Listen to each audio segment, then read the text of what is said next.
Oke, jadi hari ini kita langsung masuk ke materi aja ya, karena udah jam 1:06. Nah, sebelum kita masuk ke materi ini, teman-teman, kita berdoa dulu ya. Berdoa menurut agama dan kepercayaan masing-masing. Berdoa dimulai.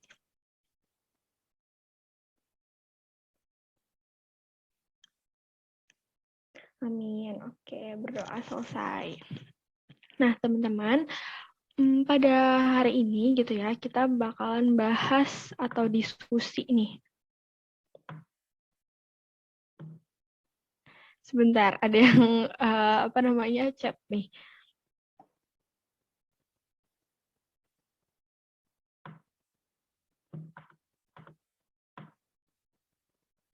Oke, ada yang ngechat aku nih namanya dia gitu.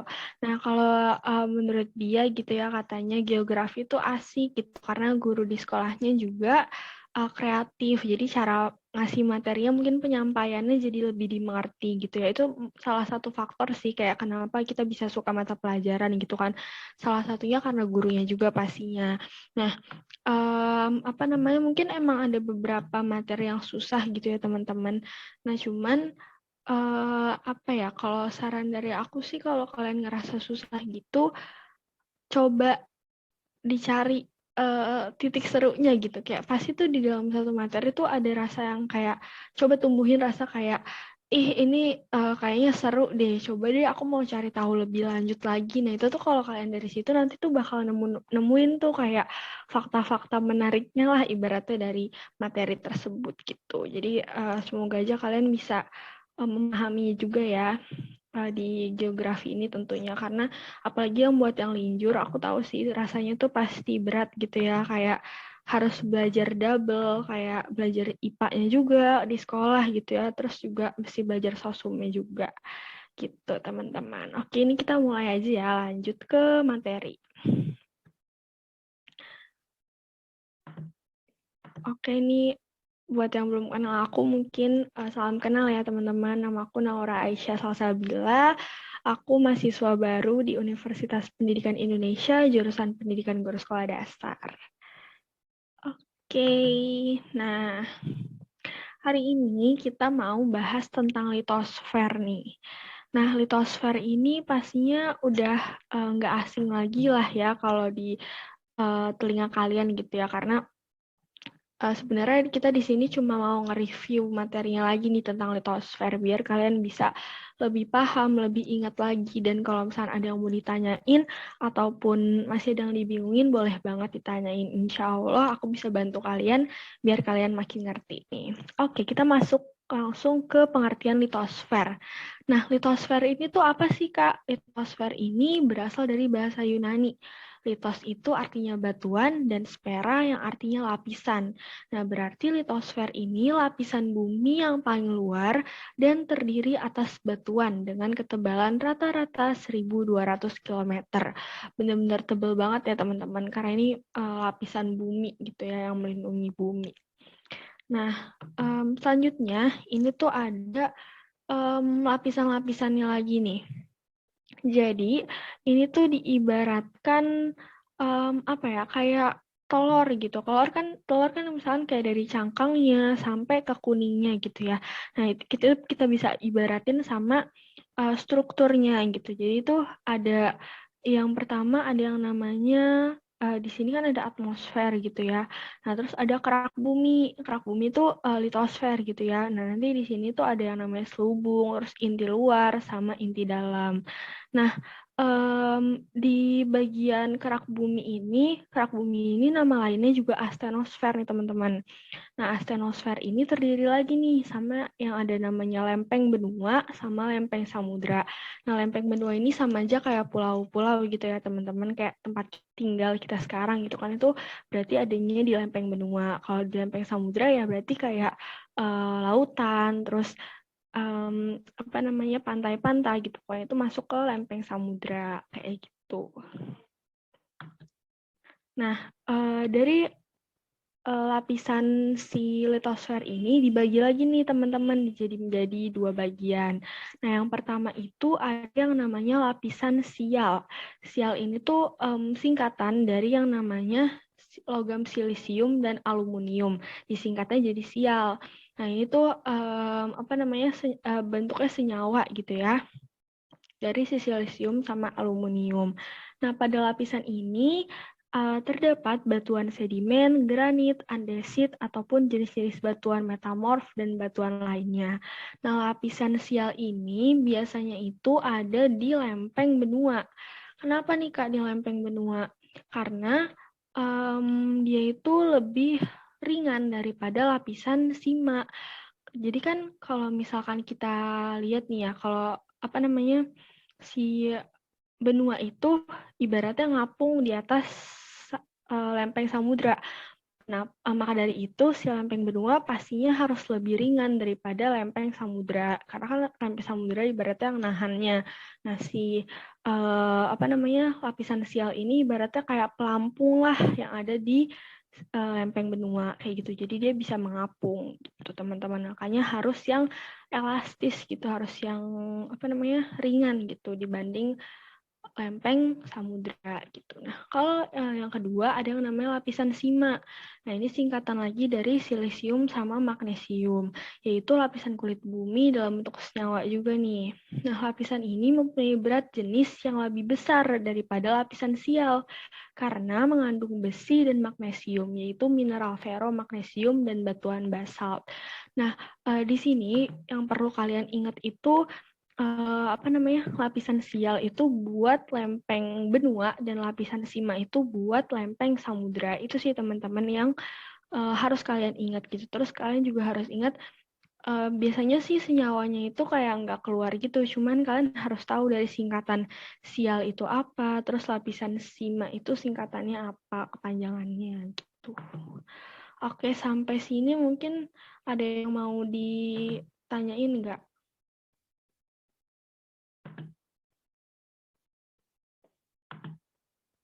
Gimana teman-teman, bisa dipahamin nggak kira-kira dari lapisan ini? Paham, Kak. Oke. Oke, aku lanjut ya. Nah, dari litosfer ini kan udah tahu ya, kalau misalnya pengertiannya itu dari batuan. Nah, dari batuan ini tuh dibagi lagi nih teman-teman. Yang pertama itu ada yang namanya batuan beku. Nah, batuan beku ini merupakan batuan yang terbentuk dari magma yang membeku. Secara umum, batuan beku merupakan ciri-ciri homogen dan kompak, tidak ada pelapisan dan umumnya tidak mengandung fosil.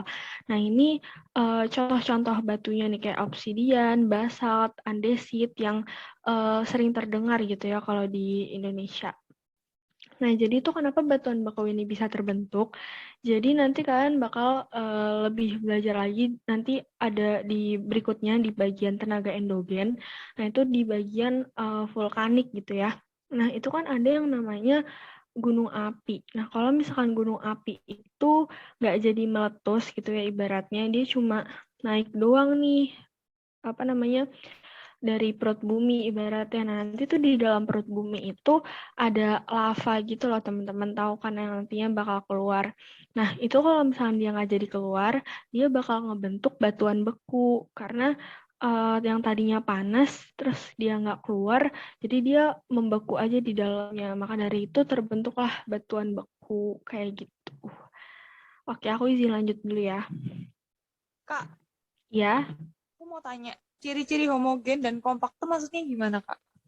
maksudnya tuh kayak homogen tuh berarti dia sama gitu. Kayak kan kalau misalnya heterogen kan beda-beda. Nah, kalau homogen tuh berarti sama. Kayak dari keseluruhan batuan-batuan ini tuh sebenarnya mirip-mirip gitu. Cuman nama-namanya beda, sama mungkin tempat-tempat dari bukan tempat-tempatnya sih, kayak apa ya, dia ditemuinnya tuh beda-beda gitu. Terus kalau kompak tuh maksudnya kayak ya bahasa itunya kayak emang dari batu gitu, kayak gimana ya aku jelasin. Pokoknya ada yang namanya tuh kompak gitu. Kompak tuh maksudnya ya itu sama gitu. Jadi nggak jauh berbeda antara batuan kayak misalkan batuan basalt sama andesit itu tuh nggak jauh beda gitu. Jadi dia emang homogen bukan heterogen yang berbeda-beda kayak gitu. Bisa dipahamin nggak? Bisa, Kak. Makasih ya, Kak. Oke. Nah, dari batuan beku itu ada lagi nih teman-teman, sama yang namanya batuan sedimen. Nah, kalau misalkan batuan sedimen ini dibagi jadi 3 nih teman-teman. Ada yang namanya batuan sedimen akuatis. Nah, ini dia itu berasal dari pengendapan butir-butir batuan oleh air sungai, danau, ataupun air hujan. Dari namanya aja akuatis gitu ya, berarti berhubungan nih sama air gitu. Nah, lalu ada yang namanya batuan sedimen aeolis atau aeris. Nah, ini berasal dari pengendapan butir-butir batuan oleh angin.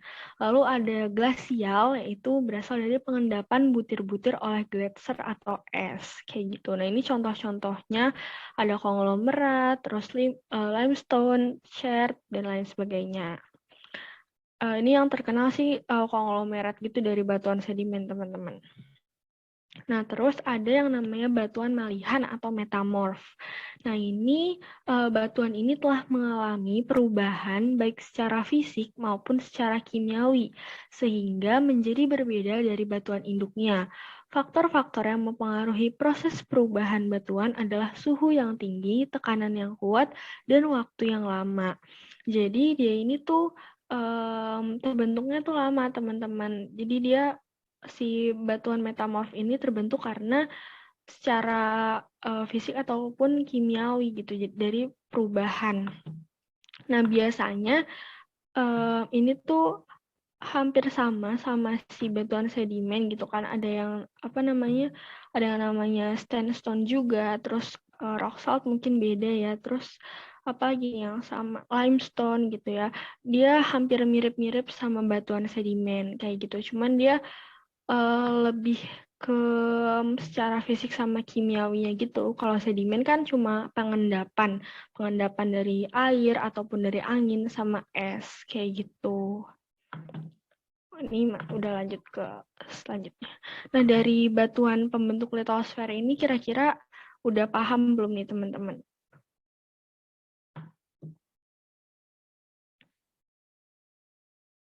Gimana, ada yang mau ditanyain? Atau udah jelas? Aku mau tanya, Kak. Boleh. Yang batuan malihan itu maksudnya perubahannya dari kayak gimana ke kayak gimana, Kak? Oke.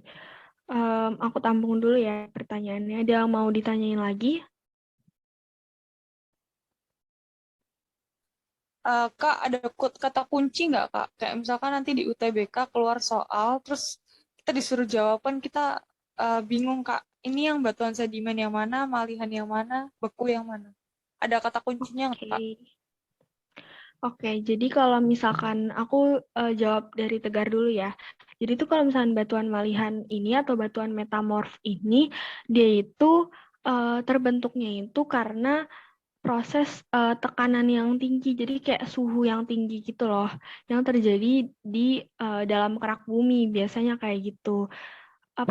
Dia tuh karena suhu yang tinggi, terus tekanan yang besar. Nah, ini ada ada ininya sih faktor-faktor yang mempengaruhi proses terbentuknya batuan malihan atau metamorf ini.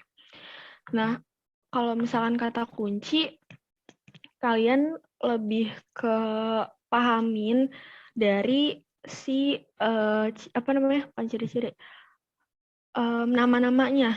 Jadi kayak misalkan nih, kan biasa keluar tuh yang nggak asing gitu ya, obsidian, basalt, andesit. Nah, itu kalian harus hafal tuh, oh itu udah masuk ke batuan beku. Nah, kata kuncinya dari batuan beku ini, dia tuh terbentuknya dari magma yang membeku. Nah, itu kata kunci dari batuan beku. Seperti yang sudah tadi aku jelasin, yang dia itu dari lava gitu ya, lava yang di dalam perut bumi, terus dia tuh nggak jadi keluar, dia malah membeku di dalamnya gitu. Nanti akan dijelasin di bagian vulkaniknya nanti. Nah, karena dia membeku itu, maka terbentuklah si batuan-batuannya kayak gitu. Nah, terus kalau misalkan sedimen ini tuh berarti pengendapan, teman-teman. Nah, kan harus ingat juga kalau sedimen itu dibagi nih dari kayak pengendapan air, pengendapan angin, sama pengendapan es. Nah, sama kayak misalkan batuan beku, ini tuh yang terkenal itu konglomerat. Pokoknya kalau konglomerat tuh berarti pasti dia dari batuan sedimen kayak gitu. Terus kalau batuan malihan atau metamorf, dia itu terbentuknya dari suhu yang tinggi sama tekanan yang kuat gitu. Pokoknya diingat-ingat aja kayak gitu. Nah terus ini sama dihafalin juga nih kayak yang sering keluar tuh sandstone, terus limestone gitu-gitu. Tapi sebenarnya apa ya yang udah aku temuin gitu sih dari soal-soal, sebenarnya dia jarang nanyain batuannya gitu, kayak dia lebih ke apa ya, kalau batuan metamorf sih aku jarang ya nemuinnya, cuman kalau batuan sedimen sama batuan beku itu tuh kayak aku sering nemuin gitu batuan-batuannya. Oke, ini Deandra nanya ya, kayak wajib menghafal gambarnya juga atau sekedar namanya aja?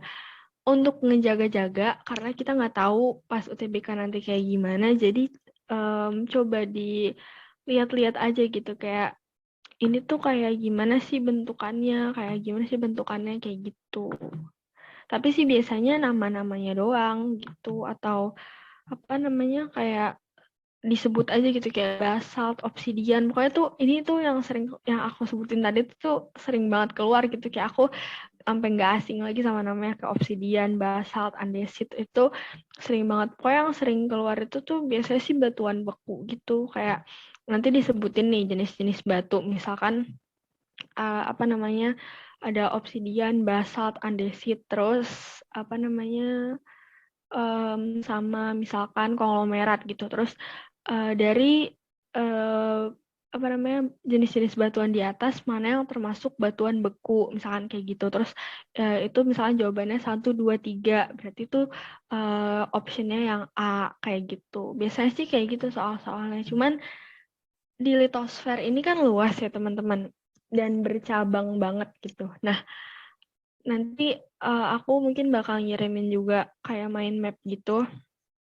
yang dibuat sama teman aku. Jadi apa namanya, kalian nanti bisa dilihat lagi, atau kalau misalkan mau tahu singkat-singkatnya gitu ya, kalau kalian tahu buku SKS kuning, nah itu tuh apa namanya, berguna banget buat ibaratnya rangkuman dari soshum gitu. Jadi lebih bisa mudah dipahamin. Nah apa namanya, ibaratnya dari situ kayak udah apa ya, diringkas banget deh pokoknya, jadi lebih gampang aja dihafalinnya kayak gitu. Kalau yang mau beli mungkin di Shopee biasanya ada. Oke, dari batuan pembentuk litosfer ini gimana? Kira-kira udah jelas belum nih? Pokoknya dari aku, kalian kan tadi udah lumayan aku kasih kata kuncinya. Nah, terus dilihat-lihat lagi nih, apa namanya, jenis-jenis dari batuannya.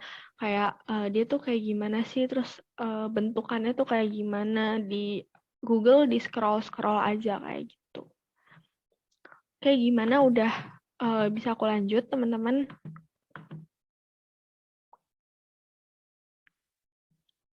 Boleh reaction jempol kalau mager ngetik. Oke, aku lanjut ya. Nah, dari litosfer ini juga ada yang namanya lempeng bumi gitu ya. Lempeng bumi itu yang tadi udah aku sebutin tuh, ada yang namanya lempeng samudra sama lempeng benua. Nah, lempeng bumi ini merupakan bagian dari litosfer sebagai lapisan terluar dari permukaan bumi yang memiliki struktur padat dan keras karena terdiri atas berbagai batuan dan tanah. Lempeng-lempeng ini terletak di atas lapisan mantel bumi atau astenosfer. Nah, jadi dia tuh ada di sini nih, teman-teman. Nih, di astenosfer ini. Kayak gitu. Nah, ini kan core itu apa, bagian dalam gitu ya.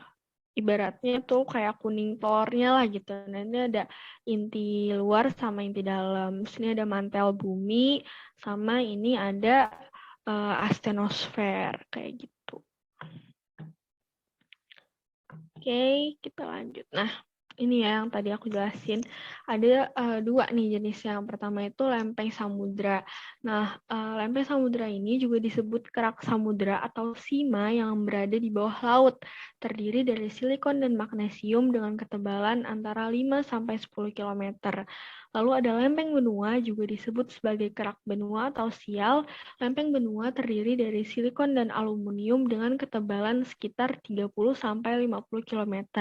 Bagian ini lebih banyak mempunyai materi berat. Sifat yang padat membuat lempeng benua bisa digunakan sebagai tempat tinggal manusia, terlebih tempatnya yang berada di atas permukaan laut. Nah, mungkin di sini kalian nanya, kenapa Kak kayak kok lebih tebal lempeng benua gitu ya?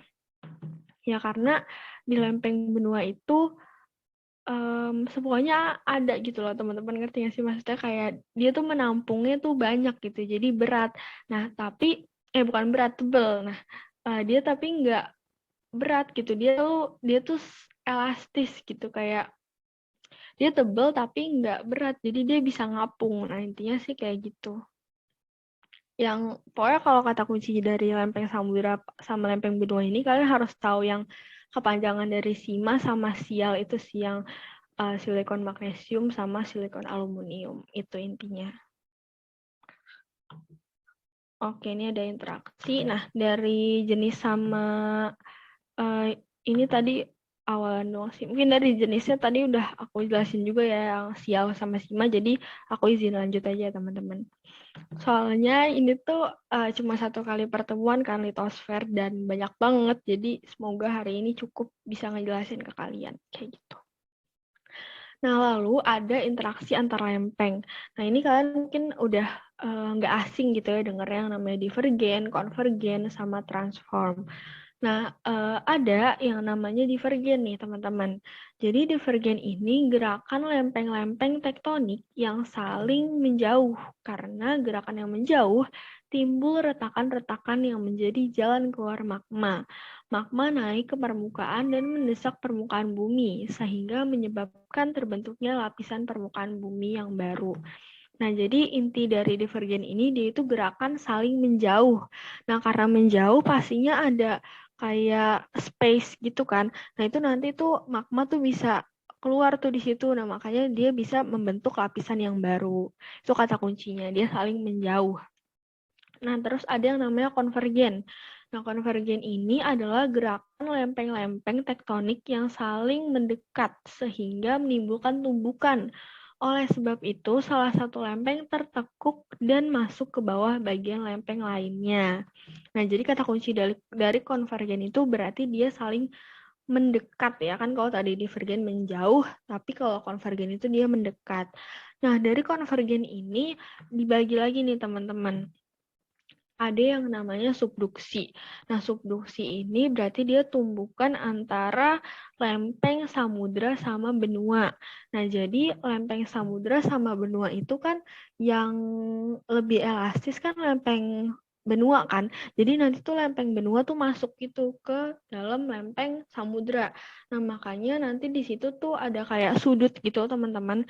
Nah, sudutnya itu yang nanti tuh membentuk palung gitu. Jadi tuh palung Mariana itu terbentuk karena si konvergen ini. Konvergen yang ada gerakan tabrakan gitu, kayak dia mendekat.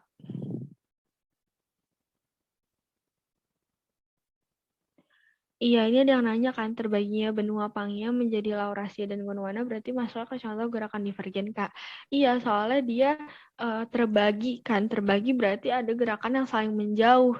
Nah, berarti itu masuknya ke divergen, kayak gitu. Karena bukan tumbukan. Kalau tumbukan, dia, ini yang sering keluar gitu sih, kayak ada palung Mariana, terus gunung api, sama pegunungan Himalaya. Nah, lalu ada nih yang kedua namanya subduksi antar lempeng samudra. Nah, kalau antar lempeng samudra itu dia menimbulkan gunung api. Jadi kayak itu kan sama-sama dari dalam perut bumi lah, ibaratnya kayak gitu kan teman-teman. Nah, makanya itu dia nanti akan membentuk gunung api. Lalu ada yang namanya obduksi. Nah, obduksi ini tumbukan tapi antar lempeng benua. Nah, kalau antar lempeng benua ini dia nggak bakal menyebabkan gunung api, tapi dia hanya pegunungan gitu, kayak pegunungan Himalaya itu kan nggak non vulkanik gitu ya, dia nggak emang bukan gunung api gitu, jadi dia hanya menghasilkan pegunungan aja kayak gitu. Aku lanjut dulu ke yang ketiga. Nah, ini ada contoh-contohnya.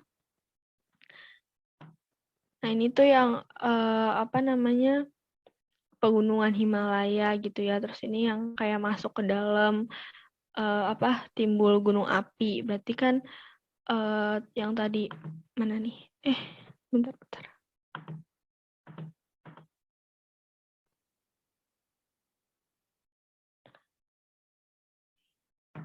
Nah, yang tadi ini ya kayak yang gunung api sama pegunungan Himalaya gitu. Jadi dia tuh nanti masuk gitu ke dalam teman-teman.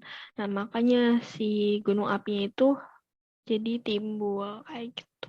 Terus ini pegunungan Himalaya. Nih ya, gerakan divergen, konvergen, sama transform. Nah, ini aku lanjut dulu ke transform. Nah, kalau transform ini, dia tuh lebih ke gesekan aja gitu. Karena dia saling, apa namanya, kayak gesekan gitu intinya. Dia nggak bertubrukan, dia nggak menjauh, tapi dia kegesek aja gitu ibaratnya. Nah, pergerakan ini hampir sama dengan pergerakan yang terjadi akibat adanya patahan horizontal. Contoh jenis batas lempeng ini yang paling terkenal itu ada yang namanya Sesar San Andreas di California. Nah, kalau di Indonesia sendiri sebenarnya juga banyak nih teman-teman kayak sesar-sesar gitu atau gerakan dari si transform ini. Tapi emang nggak seterkenal yang di San Andreas karena di San Andreas ini benar-benar panjang banget sesarnya. Jadi dia yang paling dikenal gitu. Nah, ada di Jawa Barat itu tuh di Sesar Lembang. Nah, itu tuh ada juga teman-teman. Cuman dia bentukannya nggak kayak gini.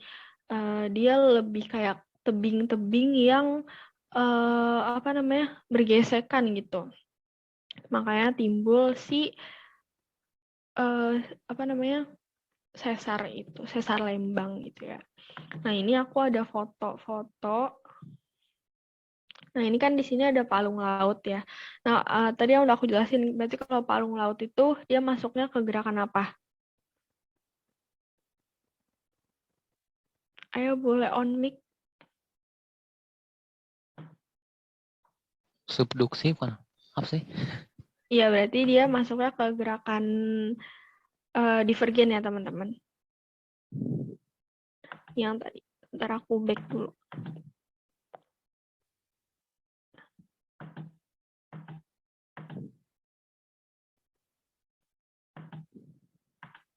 Kalau divergensi, konvergen maksudnya. Jadi pokoknya inti dari si materi ini, kalian tuh harus tahu perbedaan divergen, konvergen, sama transform. Sama hafalin kayak contoh-contohnya. Nah, kalau misalkan divergen itu kan berarti yang saling menjauh. Nah, dia itu biasanya menimbulkan permukaan baru. Nah, permukaan barunya itu biasa disebut mid-ocean ridge. Jadi itu tuh dia kayak apa namanya? Apa bahasa Indonesianya ya? Pokoknya kayak lapisan samudra baru lah, intinya kayak gitu. Dia membentuk lapisan baru tapi yang bisa disebut mid ocean ridge gitu. Nah, terus ada yang namanya konvergen. Nah, konvergen ini karena tumbukan kan, karena dia saling mendekat gitu. Nah, itu apa namanya? Contoh-contohnya tuh kayak kalau misalnya lempeng samudra sama benua itu biasanya Palung Mariana, terus antar lempeng samudra gunung api, sama antar lempeng benua itu berarti pegunungan Himalaya. Nah, terus kalau misalkan transform, dia itu saling bergesekan nih teman-teman. Makanya dia itu timbul sesar-sesar. Nah, sesar itu patahan gitu ya. Nah, sesar itu yang paling terkenal itu yang namanya Sesar San Andreas, kayak gitu. Oke, sampai interaksi antar lempeng ini yang divergen, konvergen, transform, ada yang mau ditanyain nggak?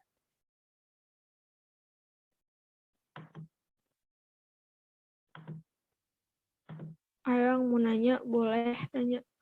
Aman, Kak. Aman nih, bener nih. Ini lumayan sering keluar loh. Apa? Kenapa? Gambar Palung Mariana gimana? Nih. Apa tadi, Almira, gambarnya atau apanya? Gambarnya. Oh, gambarnya.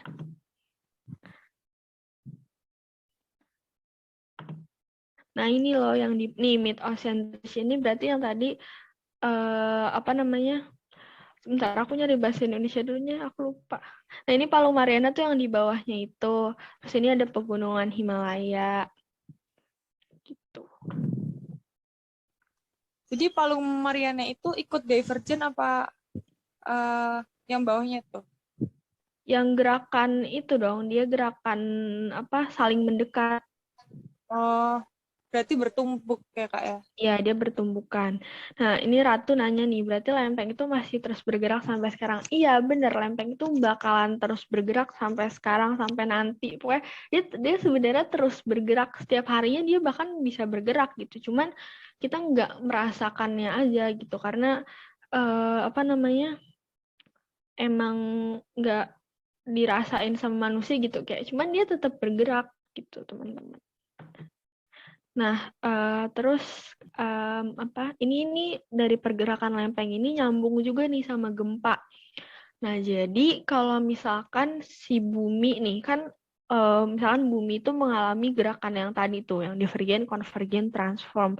Nah, kalau misalkan bumi itu masih kuat menahan energi dari kayak tumbukan, gesekan, sama apa namanya gerakan menjauh, kalau bumi masih kuat nahannya berarti dia nggak bakal terjadi gempa bumi.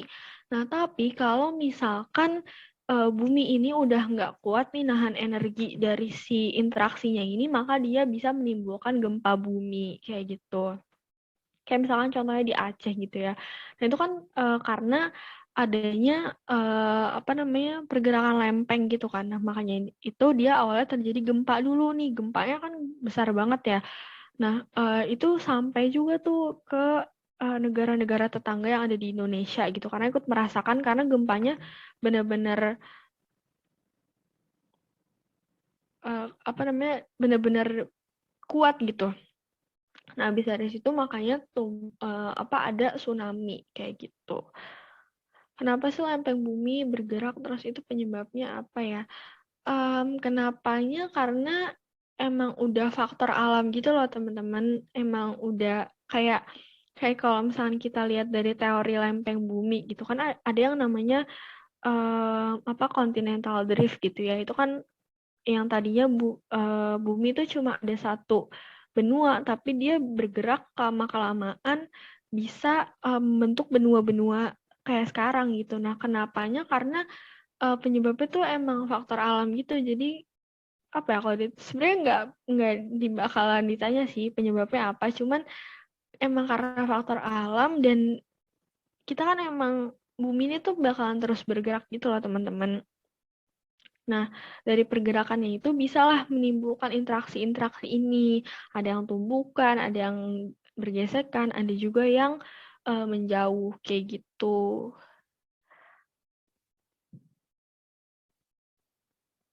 Iya, berarti nggak selalu tuburukan atau pergeseran itu menyebabkan bencana. Kayak kalau misalnya emang bumi ini udah nggak kuat nahannya, ya dia bakalan mengeluarkan energinya itu biasanya berupa gempa. Nah, tapi kalau si bumi ini masih kuat menahan interaksi antar lempengnya gitu ya, dia nggak bakalan terjadi gempa gitu. Karena mungkin pas apa tsunami di Aceh itu mungkin tubrukannya gitu ya, apa ya kayak besar banget gitu, makanya bumi itu sampai nggak kuat nahan bebannya lagi kan, energinya lagi gitu, makanya dia bisa sampai apa menghabiskan kayak Aceh gitu ya, benar-benar rata gitu kan sama tsunami gitu. Nah, kalau yang atas ini kan dia berarti ada apa namanya, ada space gitu kan. Kalau space berarti yang gerakan menjauh kayak gitu.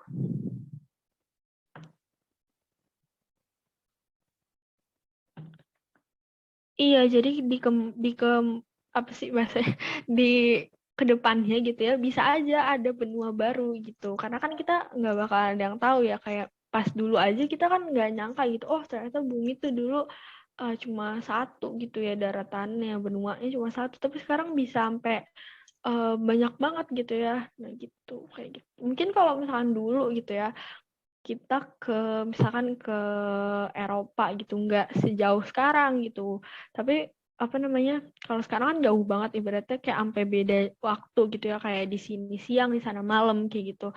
Nah mungkin kalau dulu tuh nggak sejauh sekarang gitu, jadi kayak gitu bisa aja di ribuan tahun yang akan datang ada muncul benua baru gitu. Biasanya sih kalau misalnya kayak gitu ya benua-benua kecil gitu loh.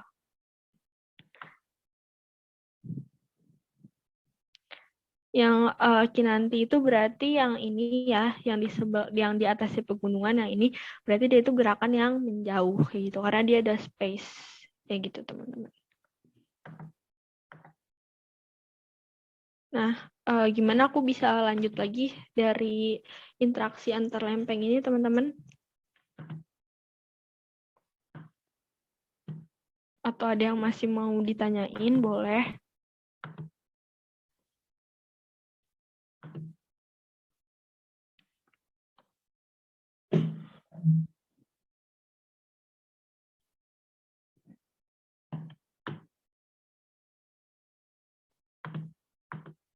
Oke, udah jelas ya berarti teman-teman. Reaction dulu buat biar meyakinkan nih. Soalnya litosfer lumayan banyak materinya. Oke, Deandra udah. Oke, udah ya, lanjut ya. Aku nggak mau buru-buru banget, soalnya takutnya kalian malah nggak paham gitu loh. Jadi lebih baik dituntasin banget gitu. Nah ini ada 7 lempeng besar di bumi ya, yang tadinya tuh cuma 1 tapi bisa jadi 7 lempeng besar gitu. Kayak benua-benuanya ada benua Afrika, terus ada lempeng benua Afrika, benua Antartika, Indo-Australia, Eurasia, Amerika Utara, terus Amerika Selatan, sama Samudra Pasifik. Gitu. Nah ini ya. Nah kenapa juga Indonesia itu rawan sama gunung api, terus gempa, terus tsunami gitu-gitu ya.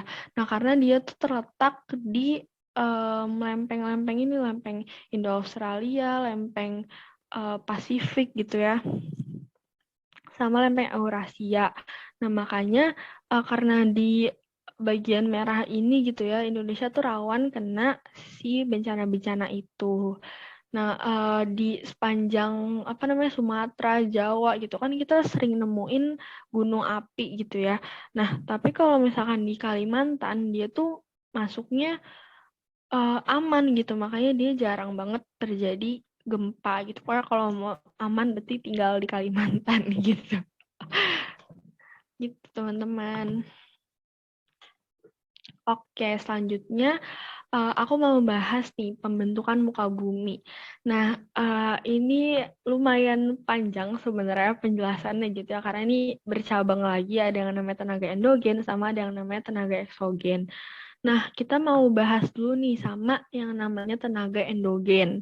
Nah, sebelumnya kalian udah tahu belum sih? Atau menurut kalian gitu, aku pengen tahu. Menurut kalian tenaga endogen sama eksogen tuh bedanya apa sih? Boleh dong kasih pendapat gitu. Siapa ya? Lauren coba. Halo Lauren.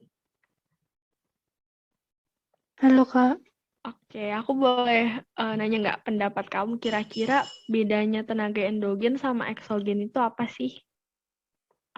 kalau endogen itu tenaga dari dalam bumi, kalau eksogen dari luar bumi. Oke, bener banget ya teman-teman. Jadi sesuai namanya aja N sama X gitu ya. Berarti endogen itu dari dalam muka bumi, sama kalau eksogen itu dari luar. Nah, kita langsung aja masuk ke yang pertama. Ini, bentar. Nah, ini ada gerak tektonik gitu ya. Nah, jadi gerak tektonik atau tektonisme ini adalah tenaga dari dalam bumi yang mengakibatkan perubahan letak atau dislokasi atau perubahan bentuk atau deformasi pada lapisan kulit bumi. Berdasarkan luas dan waktu terjadinya, gerakan tektonisme dibedakan menjadi 2 macam. Ada yang namanya gerak epirogenetik sama ada yang namanya gerak orogenetik. Jadi singkatnya, gerak tektonik ini adalah tenaga dari dalam bumi yang mengakibatkan perubahan letak maupun perubahan bentuk. Nah, ada 2 macam nih, ada yang namanya epirogenetik sama orogenetik. kita bakalan bahas ke epirogenetik dulu. Nah, jadi gerak epirogenetik ini ada dibagi lagi gerak epirogenetik positif sama negatif gitu ya, teman-teman. Nah, gerak epirogenetik ini apa sih, Kak? Nah, gerak epirogenetik ini merupakan gerakan pada lapisan kulit bumi yang relatif lambat dan terjadi dalam waktu yang lama.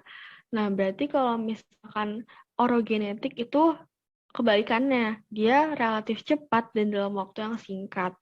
Nah, gerak epirogenetik ini dibagi lagi sama yang namanya epirogenetik positif dan negatif. Bedanya adalah kalau epirogenetik positif ini gerak turunnya daratan, sehingga permukaan air laut seolah-olah naik. Sebagai contoh, turunnya pulau-pulau di Indonesia bagian timur. Contohnya itu Kepulauan Maluku, dari pulau-pulau Barat Daya sampai Pulau Banda. Nah, pokoknya kalau misalkan kata kuncinya nih ya, gerak epirogenetik berarti gerak turunnya daratan sehingga air laut itu naik. Nah, tapi kalau gerak epirogenetik negatif berarti gerak naiknya daratan sehingga permukaan air seolah-olah turun. Contohnya peristiwa naiknya Pulau Buton dan Pulau Timur. Ini aku ada fotonya nih ya, epirogenesa atau epirogenetik biasanya. Nah, ini kalau negatif, permukaan laut seolah-olah turun, tapi daratannya naik gitu. Nah, tapi kalau positif sebaliknya, darat turun terus laut naik kayak gitu. Oke, ini aku bener-bener pelan-pelan aja ya teman-teman biar kalian paham juga. Soalnya kalau buru-buru takutnya malah nggak nyampe gitu di kaliannya. Oke, sampai gerak epirogenetik ini kira-kira ada yang mau ditanyain nggak? Atau udah jelas? Karena ini lumayan sering keluar. Jadi, pokoknya litosfer tuh penting gitu, kayak namanya juga lapisan bumi gitu ya teman-teman. Jadi, intinya di litosfer. Pokoknya kayak litosfer, atmosfer, biosfer, yang fer itu tuh sering keluar di UTBK, kayak gitu. Ada hubungannya nggak sama Jakarta tenggelam? Bisa sih, bisa dikaitin gitu kan, kayak tapi masuknya berarti ke epirogenesa positif gitu ya, karena daratannya makin turun tapi lautnya makin naik gitu. Cuman kalau misalkan detailnya sih aku belum tahu banget ya, karena aku belum baca-baca tentang Jakarta tenggelam gitu. Aku cuma tahu sepintas doang, tapi sih bisa sih dihubungin sama epirogenesa atau epirogenetik positif kayak gitu, Hendrik. Oke, yang lain kira-kira udah paham belum nih sama epirogenesa atau epirogenetik ini?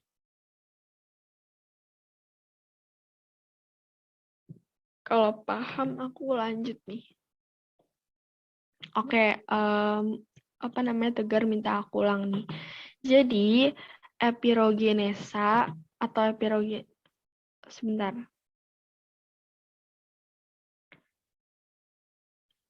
Gini teman-teman, aku jelasin dulu ya. Jadi, untuk saat ini di Upgrade itu kita bahas materinya dulu. Kalau misalkan, soalnya kan kalau misalnya langsung ke soal tapi kalian nggak tahu materinya nanti malah bingung kan. Jadi mungkin nanti ke deket-deket UTBK bakalan ada kayak Zoom tapi pure bahas soal-soal doang kayak gitu teman-teman. Nah, biasanya sih kalau di soal dia tuh lebih mendeskripsikan suatu masalah gitu, kayak misal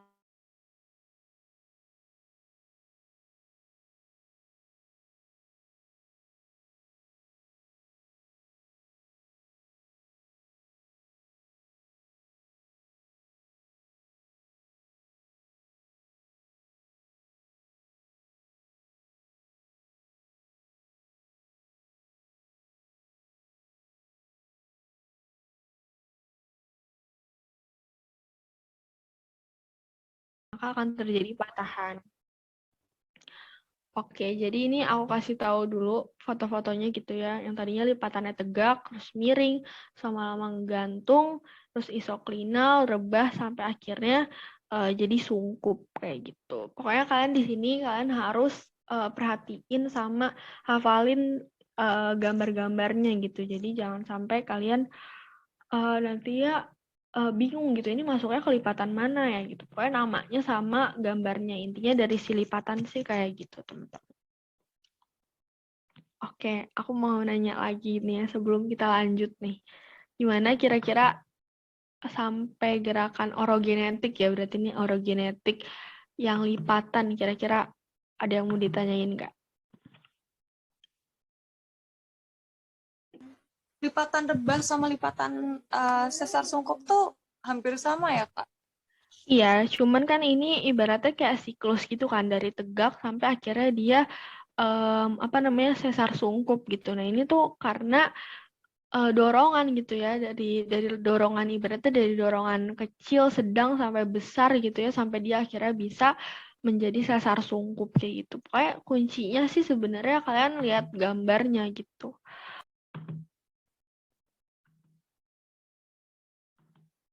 Nah, ini ada yang namanya patahan.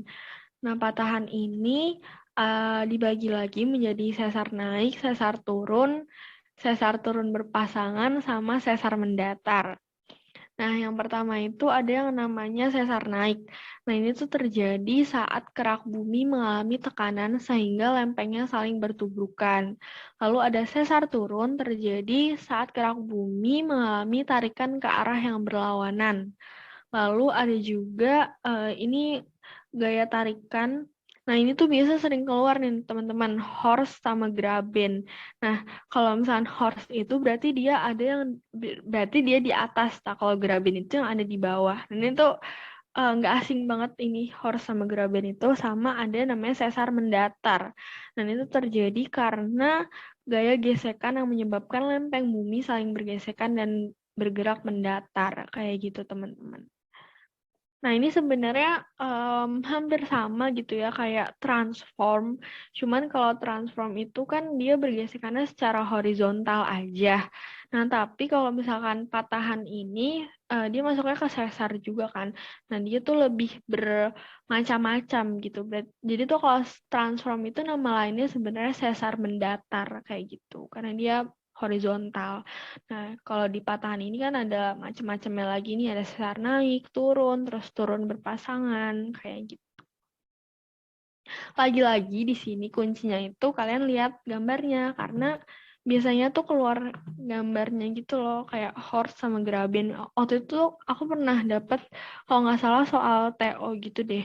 Itu tuh dia gambarnya kayak gini, terus disuruh nunjukin kayak yang mana yang horse sama yang mana graben kayak gitu. Oke, dari orogenetik yang bagian 2 nih, patahan, kira-kira ada yang mau ditanyain nggak teman-teman?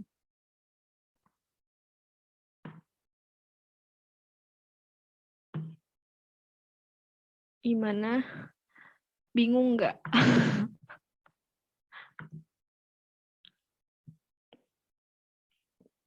Gimana nih teman-teman?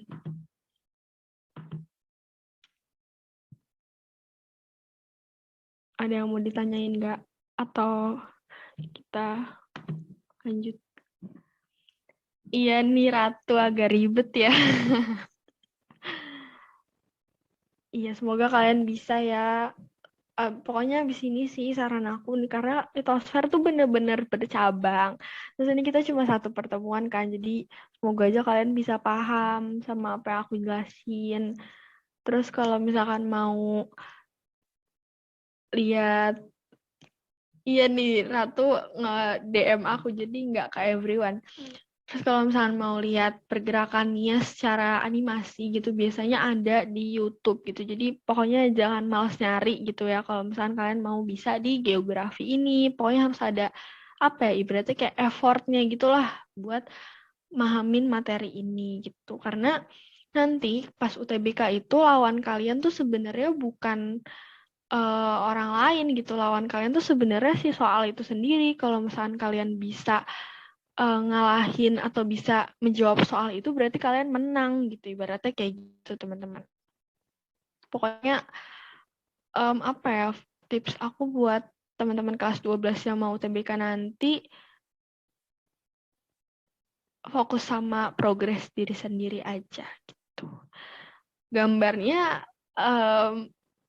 bakalan beda sih menurut aku, kayak nggak bakal sama. Jadi makanya tadi yang aku bilang jangan malas nyari di Google gitu ya. Pokoknya karena ini ibaratnya aku cuma ngasih gambaran aja, kayak kira-kira gambarnya tuh bakal kayak gini gitu. Tapi bisa aja gambarnya beda gitu.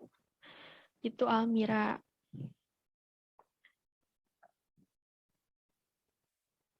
Oh, ada yang belum pernah ketemu gambar ya? Iya, biasanya sih nggak tahu juga sih. Aku waktu itu aku ketemu aja soal di TO, dia tuh suruh nunjuk horse sama graben gitu. Karena gimana ya, UTBK tuh nggak bisa kita prediksi secara 100% ibaratnya kayak gitu. Kayak kita bisanya meraba-raba aja dari tahun lalu gimana, maksudnya dari tahun ini tuh kayak gimana gitu.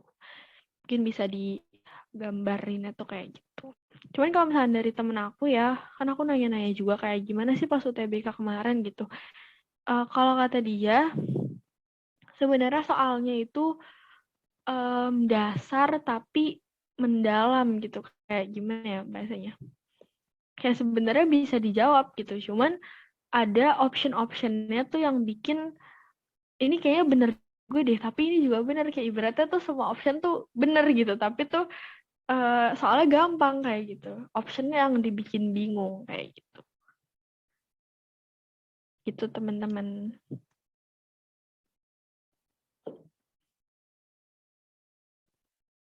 Oh gitu ya, ke contoh tempatnya. Biasanya sih aku gambar-gambarnya gitu, Ratu. Ini kita jadi cetan diem-dieman nih jadinya. Oke, aku lanjut aja ya teman-teman. Karena udah jam 2 juga nih kebetulan. Masih banyak. Oke, ini tenaga endogen bagian 2 ya teman-teman nih. Jadi ini vulkanisme gitu. Vulkanisme ini adalah sebuah peristiwa yang berhubungan dengan magma yang keluar mencapai permukaan bumi melalui retakan dalam kerak bumi. Nah, kerakannya ini melalui sebuah pita sentral yang namanya diatrema. Nah, ini magma. Nah, nanti tuh kalau misalnya dia nggak jadi keluar, di sini-sininya itu bakalan terbentuk batuan beku, kayak gitu. Nah, ini kita lanjut ke bentuk gerakan magma. Nah, bentuk gerakan magma ini ada 2. Jadi seperti yang udah aku jelasin tadi, litosfer ini emang bercabang banget. Jadi semoga aja kalian bisa paham. Nanti sambil dibaca-baca lagi aja PPT aku. Nah, intrusi. Yang pertama kita bahas intrusi dulu. Nah, intrusi ini berarti lapisan litosfer, tapi dia nggak sampai ke permukaan bumi. Jadi ibaratnya dia nggak jadi keluar. Dia cuma menetap di dalam litosfernya aja. Dia nggak jadi keluar ke permukaan bumi gitu, si magmanya. Nah, intrusi magma ini dibedakan menjadi 6. Yang pertama ada yang namanya batolit. Batolit ini adalah intrusi magma yang berada di dekat dengan dapur magma. Terus ada diatrema, adalah intrusi magma yang mengisi pipa letusan mulai dari dapur magma hingga ke permukaan bumi. Ini diatrema berarti pipanya ya teman-teman. Terus ada yang namanya lakolit, adalah magma yang menerobos di antara lapisan batuan yang menyebabkan lapisan batuan di atasnya terangkat sehingga berbentuk cekung. Lalu ada seal intrusi magma di antara 2 lapisan batuan yang membentuk lapisan magma yang tipis. Bentuk seal sejajar dengan lapisan batuan tersebut. Ini aku persingkat lagi ya. Jadi intinya kalau batolit itu adalah intrusi dekat sama dapur magma. Diatrema itu berarti pipa letusan. Lakolit berarti magma yang menerobos lapisan batuan sehingga lapisan itu berbentuk cembung. Lalu ada seal. Nah, dia itu intrusi magma di antara 2 lapisan batuan yang membentuk lapisan magma lagi tapi tipis kayak gitu. Ini aku ada gambarnya. Nah, yang pertama itu ada batolit. Nah, ini berarti dia intrusinya dekat sama dapur magma kan. Berarti dapur magma tuh ini nih teman-teman yang merah-merah sampai ke bawah nanti. Terus ada lakolit. Ini yang cembung gitu ya. Terus seal yang 3, ini dia di antara 2 lapisan gitu. Terus ada diatrema nomor 4, ini dia sampai ke atas gitu ya. Sampai ke nomor 8 nanti ada kawah utamanya di mana tempatnya itu nanti bisa keluar gitu. Terus ada intrusi korok nih, ada intrusi korok penjelasannya ada di selanjutnya nih. Nah ini. Bentar. Aku jelasin dulu. Intrusi gang atau intrusi korok ini berarti batuan hasil intrusi. Nah, terus kalau apolisa atau urat magma, ini berarti dia cabang intrusi. Kayak gitu. Nih ya, kita lihat lagi gambarnya. Nah, intrusi korok nih nomor 5. Berarti dia nantinya bakalan jadi batuan gitu. Nah, terus kalau nomor 6 apolisa. Apolisa nih berarti cabang-cabangnya nih, urat-uratnya dari intrusi magma. Lalu ada nomor 7 pipa kawah. Nah, ini pipanya hampir sama kayak diatrema, cuman dia udah lebih ke kawah, bukan yang ada di lapisan litosfernya kayak gitu. Terus ini ada nomor 8 kawah utama, terus 9 kerucut atau gunung api parasit, lalu ada 10 kawah samping. Jadi biasanya tuh kalau di gunung api gitu ya, dia tuh nanti bisa keluarnya tuh bisa lewat kawah utama atau nantinya kalau misalnya udah kayak mau ibaratnya mau meledak banget nih bisa dari kawah samping-sampingnya juga gitu. Ini emang agak ribet teman-teman tapi aku coba bantu jelasin ke kalian. Jadi kalau misalnya ada yang mau nanya nih, ada yang Kak kurang paham gitu, boleh ngomong aja gitu. Kak, Ya.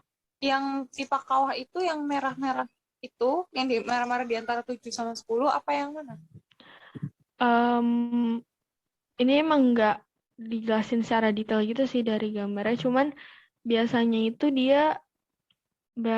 tuh kayak pipa kawah tuh cabang dari diatrema gitu loh. Cabang dari kayak, ini kan ke kawah utama sama ke kawah samping kayak gitu. Nah itu biasanya disebutnya sih itu. Yang nomor 7 itu pipa kawahnya itu. Karena dia udah masuknya ke kawahnya kan. Kalau udah di area kawahnya itu berarti dia masuknya ke pipa kawah. Cuman dia itu masih bagian dari si diatrema itu. Gitu. Bisa dipahamin nggak kira-kira Almira? Wih, insya Allah bisa Kak. Oke, yang lain ada yang mau ditanyain nggak?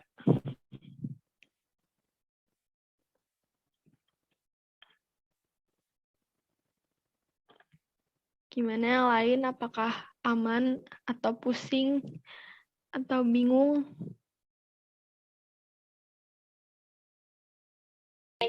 Kak, ini rekaman videonya bisa dikirim nggak sih Kak? Soalnya ribet banget Kak, aku nggak bisa langsung paham. Harus Ya, ngomong. aku ngerti. Nanti mungkin bisa ekstrusi. Ekstrusi ini berarti gerakan magma yang udah sampai di permukaan bumi nih. Dia udah berbentuk letusan atau erupsi gitu ya.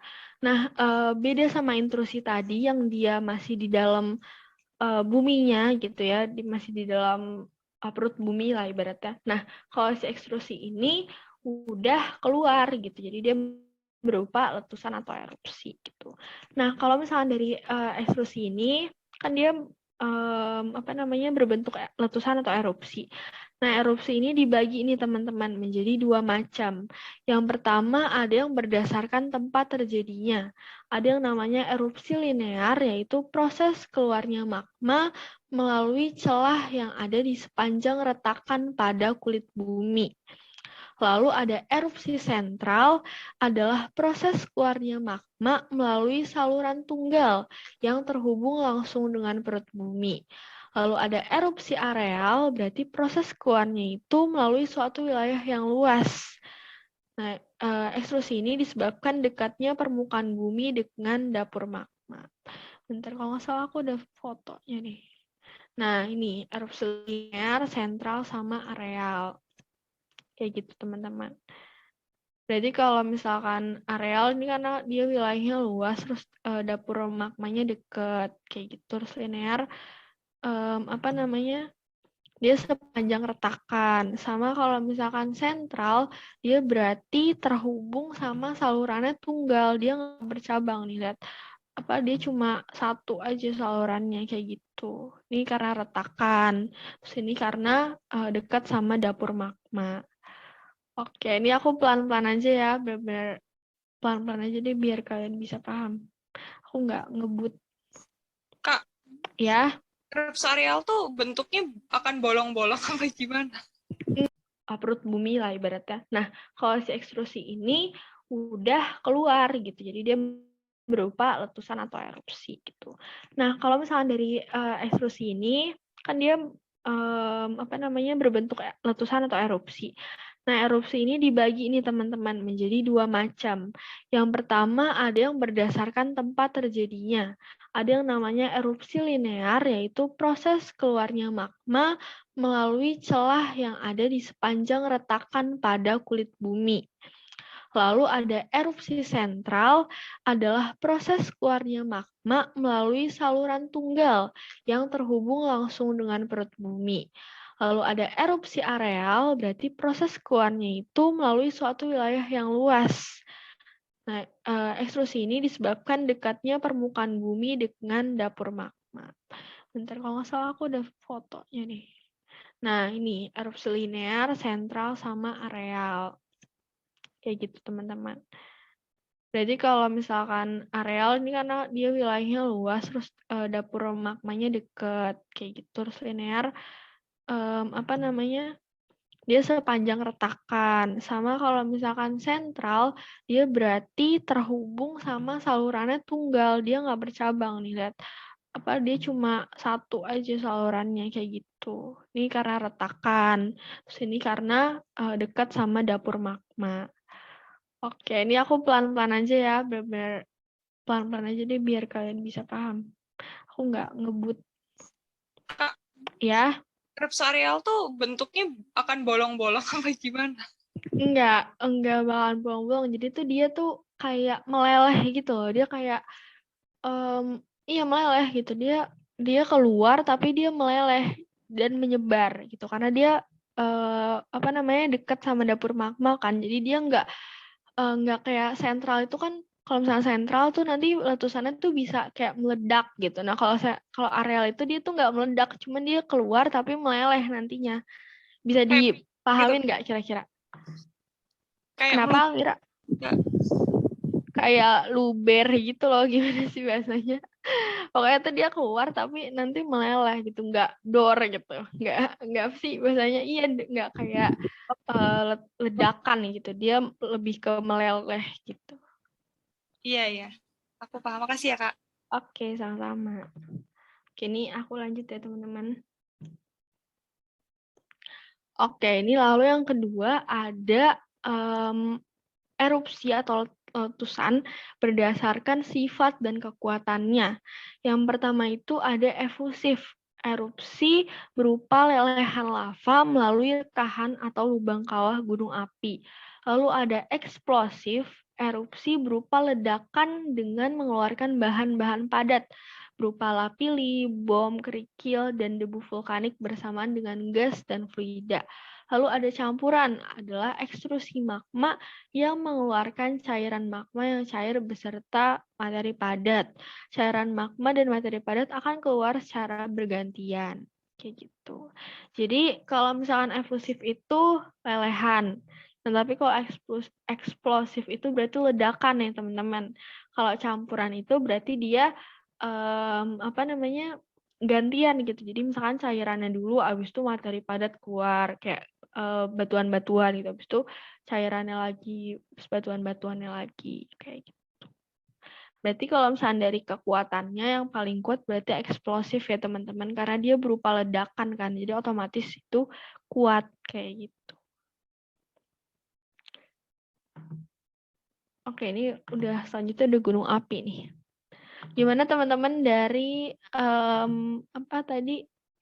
ekstrusi magma ini yang berdasarkan tempat terjadinya sama sifat ledakannya gimana? Kira-kira ada yang mau ditanyain nggak?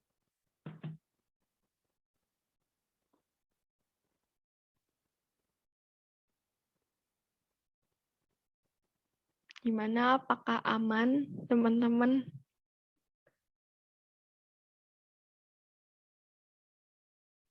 Kayaknya aman, Kak. Untuk yang efusif, eksplosif, sama campuran. Oke. Aku berarti lanjut dulu ya teman-teman ke gunung api. Karena kan kalau vulkanik berarti nggak asing sama yang namanya gunung api. Itu pasti udah berkaitan nih sama gunung api. Oke, jadi seperti yang kita ketahui kalau gunung api berarti itu gunung berapi dan memungkinkan dia untuk meledak gitu ya teman-teman, atau meletus gitu.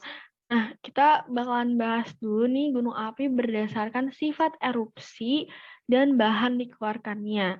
Yang pertama itu ada yang namanya gunung api perisai. Nah, gunung ini berbentuk kerucut dengan lereng landai dan aliran lavanya panas sama frekuensi letusannya itu sedang dan pelan. Dan jumlah cairan lavanya itu dia encer dan cair. Itu kata kuncinya kayak gitu. Pokoknya kalau gunung api perisai itu, dia itu lerengnya landai, lavanya panas, terus meletusannya sedang, sama cairannya itu banyak. Misalnya lavanya itu banyak. Itu ya teman-teman, kata kuncinya. Nah terus dia itu yang paling terkenal gitu ya, ini tuh jarang di Indonesia deh teman-teman. Dia itu yang terkenal itu ada di Kepulauan Hawaii. Karena biasanya kalau di Indonesia itu lerengnya itu nggak landai. Jadi jarang ditemuin di Indonesia. Bahkan kayak kalau nggak salah nggak ada deh kalau gunung api perisai itu. Oke, aku lanjut dulu ya teman-teman. Nah ini ada yang namanya gunung api Mar. Nah, gunung api Mar ini karena letusan akan tetapi tidak terlalu kuat dan hanya terjadi sekali sehingga menghasilkan kawah yang menyerupai danau. Contohnya itu gunung api Lamongan di Jawa Timur. Nah, jadi dia ini itu meletus tapi nggak terlalu kuat. Nah, dari letusannya itu dia menghasilkan kawah yang menyerupai danau. Nah, ini kayak gini ya bentukannya. Lalu ada gunung api Serato.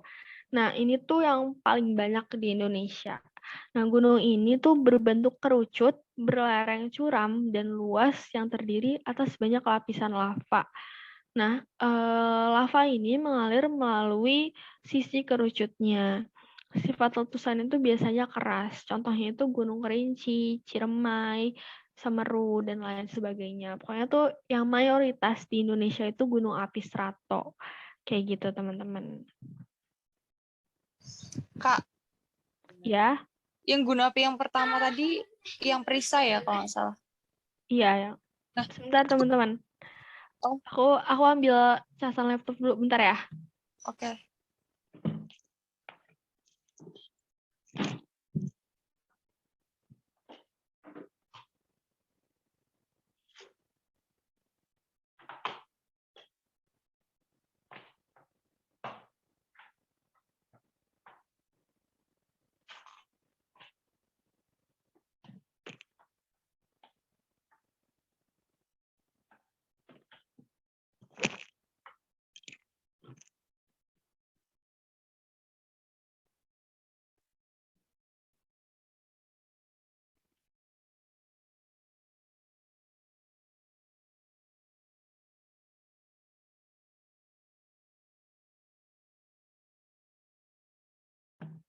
Halo, Almira tadi kenapa?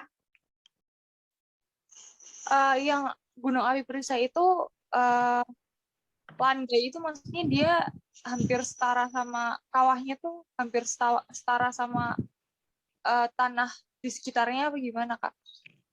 Iya, jadi dia tuh nggak tinggi gitu loh. Dia landai. Dia nggak tinggi, dia nggak berbentuk kerucut gitu kan. Biasanya kalau di Indonesia kan kerucut. Nah, dia tuh nggak. Dia pendek lah ibaratnya, gunung api tuh pendek kayak gitu. Makanya dia dia mengalirnya itu nggak bahasanya kayak Nggak turun. nggak turun gitu. Dia lebih ke karena Merambat. pendek itu ya, karena pendek itu dia nggak turun gitu. Karena kan kalau di Indonesia kan biasanya kayak dari atas sampai ke bawah. Nah, dia tuh nggak kayak gitu karena dia landai. Gitu, teman-teman. Oke, Kak, paham. Terima kasih, Kak. Oke, ini gimana bisa dilanjut apa enggak dari gunung api Perisai, Mara, sama Strato ini? Kalau aku bisa sih, Kak. Oke. Aku lanjut dulu kali ya teman-teman. Oke, lanjut nih kata Rania juga. Ratu maksudnya. Nah, lalu ada lagi nih gunung api berdasarkan letusannya teman-teman. Nah, yang pertama itu ada yang namanya tipe Hawaii. Nah, kalau tipe Hawaii ini lavanya itu cair dan letusan ini berupa air mancur. Contohnya itu Gunung Mauna Loa di Kepulauan Hawaii. Lalu ada tipe Stromboli. Nah, ini ciri-cirinya itu lava yang keluar cair dengan tekanan gas sedang dan dapur magma dangkal sehingga sering terjadi letusan-letusan kecil yang tidak begitu kuat namun terus-menerus dan banyak mengeluarkan eflata. Eflata ini tuh kayak yang dari dalam benda-benda yang dari dalam si gunung apinya itu sendiri, namanya eflata gitu. Bahasa apanya ya? Bahasa geografinya lah eflata gitu. Nah, ini contohnya itu Gunung Batur di Bali. Lalu ada tipe peret. Nah, ini termasuk tipe yang sangat perusak karena ledakannya sangat dahsyat. Ciri utama tipe ini ialah tekanan gas yang sangat tinggi, dapur magma yang sangat dalam, dan dihiasi oleh awan. Contohnya itu letusan Gunung Krakatau pada tahun 1883.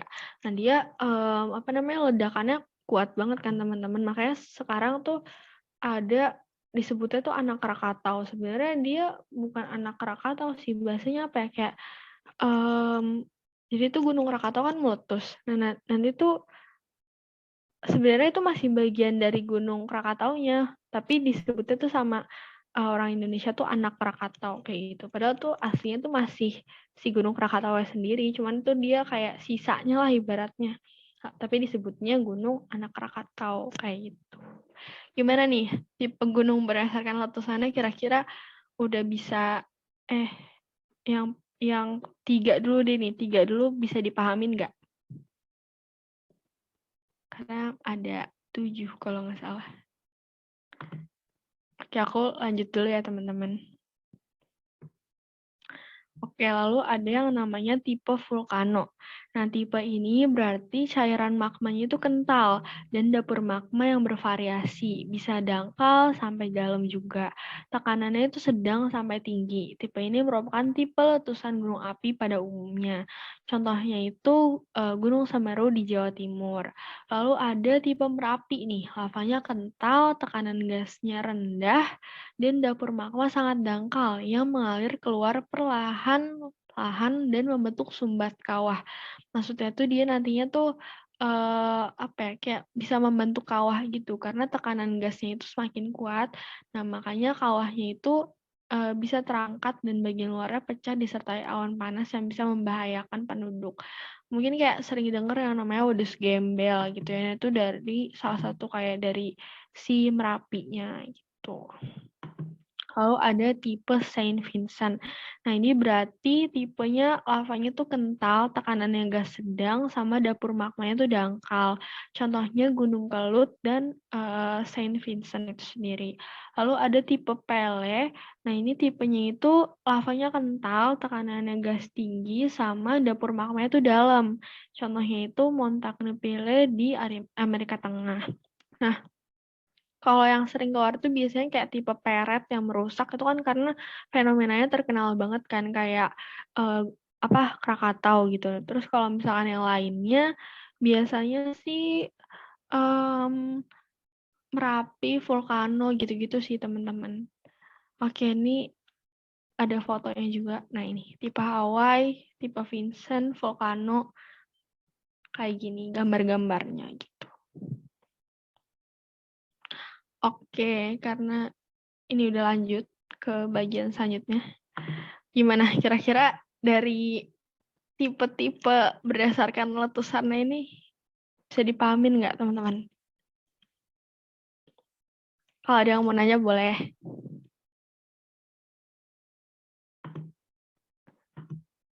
Tadi siapa tuh yang sempat open mic? Venus ya? Apa siapa? Pak Henry Iya, Venus mau nanya. Aja. Kenapa? Jawab kakak tadi nanya Oh, bisa gitu. oke. Oke, udah jam 2:30 nih. Oke, ini dilanjut aja ya teman-teman. Dan semoga kalian paham ya, aku agak deg-degan nih sebenarnya. Oke, lalu ada yang namanya seisme atau gempa bumi. Nah, seisme atau gempa bumi, atau dalam bahasa Inggrisnya itu earthquake gitu ya, ini merupakan getaran yang berasal dari dalam bumi dan merambat sampai ke permukaan bumi yang disebabkan oleh adanya tenaga endogen. Ilmu yang mempelajari gempa disebut seismologi, sedangkan ilmuwan yang mengkhususkan diri untuk mempelajari gempa disebut seismolog. Terus kalau alat pengukurnya itu, alat pengukur gempa, itu seismograf atau seismometer kayak gitu. Nah, ini ya kayak gitu dari fault epicentrum, terus ada focus center dijelasin sama aku. Nah, ini ada istilah tentang seisme. Nah, yang pertama ada yang namanya hipocentrum. Hipocentrum ini titik pusat terjadinya gempa yang terletak di lapisan bumi. Lalu ada epicentrum, yaitu titik pusat gempa bumi yang terletak di permukaan bumi, tegak lurus dengan hipocentrum. Lalu ada fokus itu jarak antara hipocentrum sama epicentrum. Kalau isoseista berarti garis pada peta yang menghubungkan daerah-daerah yang mengalami intensitas getaran gempa yang sama besarnya. Kalau pleistoseista itu garis pada peta yang menunjukkan daerah yang paling kuat menerima goncangan gempa. Lalu ada homoseista berarti garis pada peta yang menghubungkan daerah yang menerima getaran gempanya itu pertama gitu pada waktu yang bersamaan. Ini kita lihat yang tadi dulu. Nah, ini epicentrum sama fokus. Nah, hipocentrum itu ada di dalamnya nih, teman-teman. Kalau epicentrum itu udah di lapisan bumi kan. Nah, terus kalau jarak antara hipocentrum sama epicentrum itu namanya fokus. Kayak gitu. Ini kalian bisa hafalin istilah-istilahnya karena biasanya sih suka keluar juga. Gitu. Aku izin lanjut ya. Nah, ini ada, taruh deh, aku takutnya ada yang belum ngerti. Dari istilah-istilahnya ini ada yang mau ditanyain dulu nggak?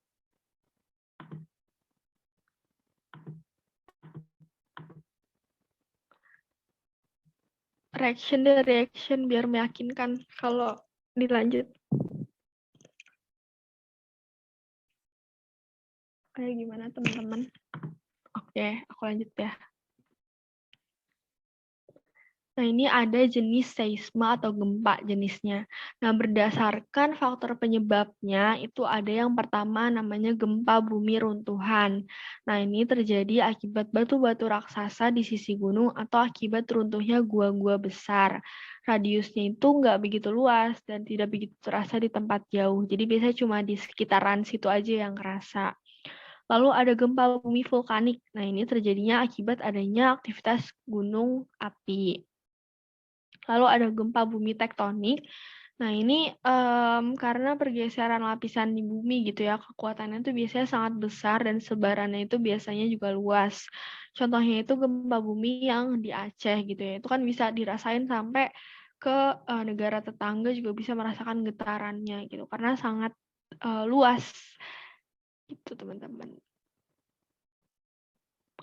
Nah, ini ada contoh-contohnya kayak gempa tektonik, gempa vulkanik, sama gempa runtuhan. Gambarnya emang nggak HD gitu sih. Oke, lalu ada berdasarkan kedalamannya. Ada yang namanya gempa dangkal, menengah, sama dalam. Kalau dangkal itu hiposentrumnya kurang dari 100 km. Kalau menengah itu antara 100 km sampai 300 km. Lalu ada gempa dalam, berarti hiposentrumnya itu lebih ya, berarti kayak lebih dari 300 km. Itu aku persingkat aja ya teman-teman.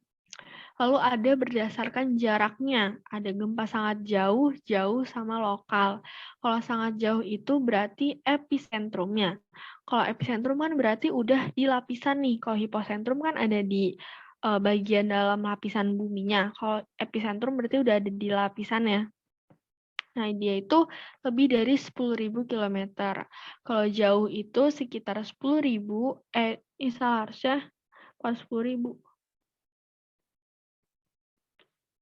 Bener deh, bener. Kalau yang sangat jauh kan lebih dari ya. Terus kalau sangat jauh itu sekitar 10.000. Nah, berarti kalau lokal atau dekat itu berarti kurang dari 10.000. Kayak gitu, teman-teman. Kak, bener gak sih kalau tsunami itu nggak harus disebabkan gunung meletus di dasar laut? Sebenarnya nggak harus karena gunung meletus di dasar laut juga sih. Kayak pergerakan lempeng itu juga bisa menyebabkan tsunami, teman-teman. Gitu. Kayak apa ya? Contohnya. Biasanya sih tubrukan-tubrukan ya yang membuat tsunami kayak gitu. Karena kan biasanya kayak misalkan nih ada tubrukan terus gempa bumi. Nah, biasanya kalau misalkan lagi-lagi si buminya ini udah nggak merasa kuat menahan bebannya, itu dia bisa mengalami gempa bumi terus dilanjut sama tsunami kayak gitu. Contohnya sih kayak yang di Aceh aja itu kan awalnya karena gempa atau pergerakan tektonik gitu ya. Nah, itu dia bisa menyebabkan si tsunami juga kayak gitu, Almira.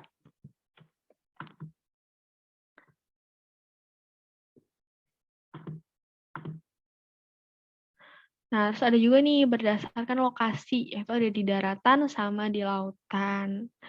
Gitu. Aku yakin kalian udah pada bisa sih kayaknya kalau ini. Nah, sebelum kehitung-hitungan, tadi dulu. Oke, sampai apa nih tadi? Jenis-jenis gempa.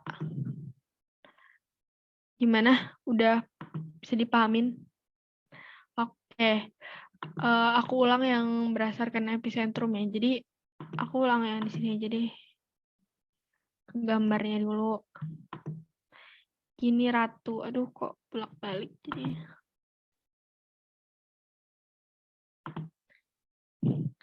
Gini Ratu. Jadi kalau misalkan hipocentrum itu berarti dia ada di dalam lapisan buminya.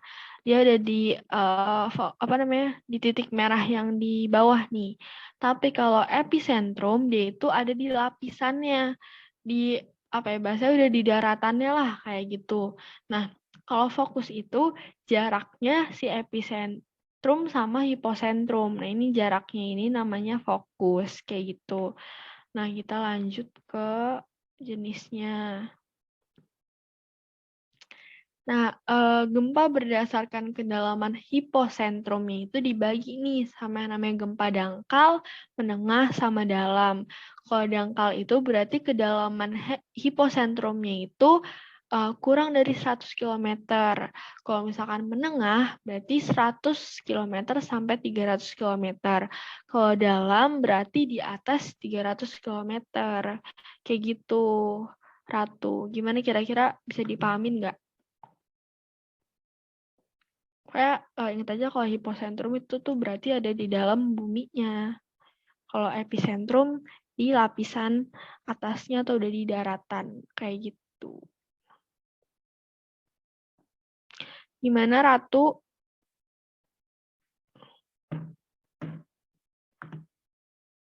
Oke, paham ya. Oke, aku izin lanjut.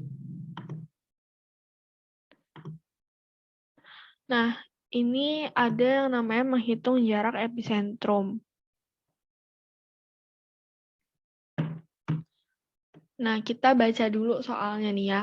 Fenomena gempa terjadi pada pukul 11.15, ini WIB maksudnya. Kemudian gelombang gempa berikutnya terjadi pada pukul 11.17. Jarak epicentrum. Nah, epicentrum berarti dia udah ada di lapisannya kan, bukan ada di dalamnya. Nah, rumusnya ini ada yang namanya E atau epicentrum sama dengan sekunder dikurang primer dikurang lagi 1. Ini udah rumusnya lah ibaratnya kayak gitu ya teman-teman. Nah, berarti kalau sekunder itu dia itu waktu yang gelombang gempa berikutnya. Dia biasanya pastinya waktunya lebih gede dong ya daripada sebelumnya. Nah, kita masukin nih ke rumusnya. Berarti 11/17 dikurang 11/15 dikurang 1 dikali 1000. Nah, ini kan 17 kurang 15, 2. Terus dikurang 1 kali 1000, berarti 1000 km. Nah, berarti jarak epicentrum gempa tersebut adalah jawaban yang D, 1000 km. Kayak gitu, teman-teman. Ini kayak udah masuk ke, oke. Udah, kayak eksogen.